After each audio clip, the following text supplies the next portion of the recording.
একসময় বিশাল সাভানার কেন্দ্রস্থলে লিও নামে এক শক্তিশালী সিংহ এই ভূমিতে রাজত্ব করত। তার গর্জন জঙ্গলের মধ্য দিয়ে প্রতিধ্বনিত হতো এবং সমস্ত প্রাণী তাকে সম্মান করত, কেউ তার কর্তৃত্বকে চ্যালেঞ্জ করার সাহস করত না।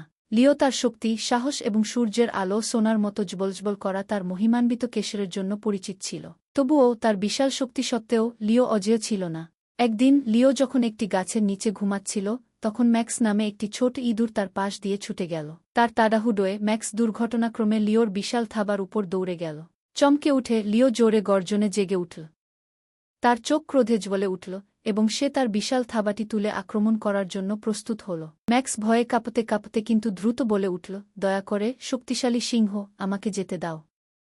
আমি তোমার বিশ্রাম ব্যাহত করতে চাইনি। আমি কেবল একটি ছোট ইঁদুর এবং তুমি জঙ্গলের রাজা।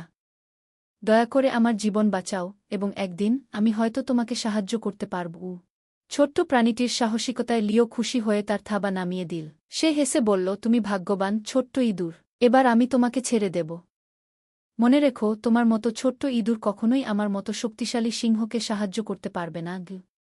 সিংহের করুণার জন্য কৃতজ্ঞ হয়ে ম্যাক্স তার ছোট পা যত দ্রুত তাকে বহন করতে পারে তত দ্রুত পালিয়ে গেল। সপ্তাহ কেটে গেল এবং জঙ্গলে জীবন চলতে লাগল। একদিন লিও নিজেকে একজন শিকারীর জালে আটকা পড়তে দেখল। সে লড়াই করতে লাগল এবং গর্জন করতে লাগল, কিন্তু দড়িগুলি খুব শক্তিশালী ছিল।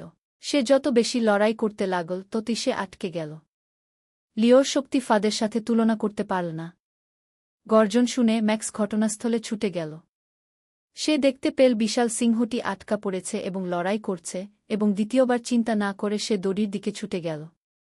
তার ছোট ধারালো দাঁত দিয়ে ম্যাক্স দড়িগুলি কুঁচকে কুঁচকে কামড়াতে শুরু করল, ধীরে ধীরে কামড়াতে লাগল। অনেক প্রচেষ্টার প্রয়োজন হয়েছিল, কিন্তু অবশেষে ম্যাক্স সফল হল। দড়িগুলি আলগা হয়ে গেল এবং লিও মুক্ত হল। লিও অবিশ্বাসের দৃষ্টিতে ম্যাক্সের দিকে তাকাল। তুমি তুমি আমাকে বাঁচিয়েছ, সে অবাক হয়ে বলল। ম্যাক্স হেসে উত্তর দিল, তুমি আমার জীবন বাঁচিয়েছ, পরাক্রমশালী সিংহ। আজ আমি তোমাকে প্রতিদান দিচ্ছি। সেই দিন থেকে লিও এবং ম্যাক্স সবচেয়ে ভালো বন্ধু হয়ে উঠল। লিও শিখেছিল যে মানুষ যত বড় বা শক্তিশালী হোক না কেন, এমনকি ক্ষুদ্রতম প্রাণীও বড় পার্থক্য আনতে পারে। এবং ক্ষুদ্র ইঁদুর ম্যাক্স প্রমাণ করেছিল যে সবচেয়ে অপ্রত্যাশিত বন্ধুও বীর হতে পারে।